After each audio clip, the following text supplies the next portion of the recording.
Hej Ida. Hej. Tak fordi du måtte komme og have en snak her med dig i dag. Selvfølgelig. Ja. Du er jo professionel håndboldspiller. Og har været det længe nu. Senest ved Sønderjyske. Du har også lige været et smut forbi både Frankrig og Sverige. Det er noget af en vild hverdag at have. Det må man sige. Der er det der fart klubliv. på. Ja. Og nu er du blevet mor til lille Elliot. Ja, det er ja. Hvordan har det været en forandring? En stor omvæltning. Ikke noget, man sådan lige kan forestille sig inden, selvom at man sådan ser veninder have børn og alt det hyggelige ved det og sådan. Men en omvæltning vil jeg sige, når man selv får ham i armene og en ny hverdag. Ja. Og du er jo vant til det her meget aktive liv. Hvordan blev det lige pludselig at skulle passe det ind i en graviditet, hvor kroppen jo ikke nødvendigvis lige kan, eller har lyst til, hvad den har gjort før? Nej, altså jeg stoppede faktisk allerede efter aftale med min træner med de der 10 uger, hvor han fik det lidt tidligere at vide, fordi jeg tænkte for holdets bedste, at der ikke skulle være fokus på mig i den her sæson, der lige har været. Så han vidste det ret tidligt, og det gjorde også, at jeg bare kunne tilrettelægge min egen træning efter, hvordan kroppen havde det, og heldigvis har den haft det godt hele vejen igennem.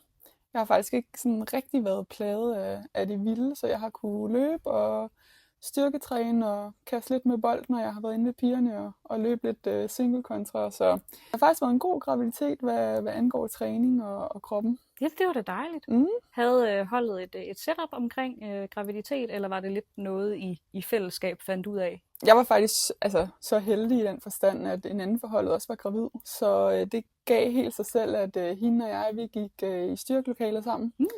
Og så trænede de andre piger håndbold. Så prøvede vi så vidt muligt at stadig komme ned til Åben Rå og prøve at være sociale med pigerne, fordi man er bare meget på sidelinjen, når man mister lidt det sociale i det. Og det er faktisk noget af det, der betyder mest for mig. Så det var vigtigt for mig at komme derned og så meget jeg kunne og sige hej og støtte på en anden måde til kampene. Ja.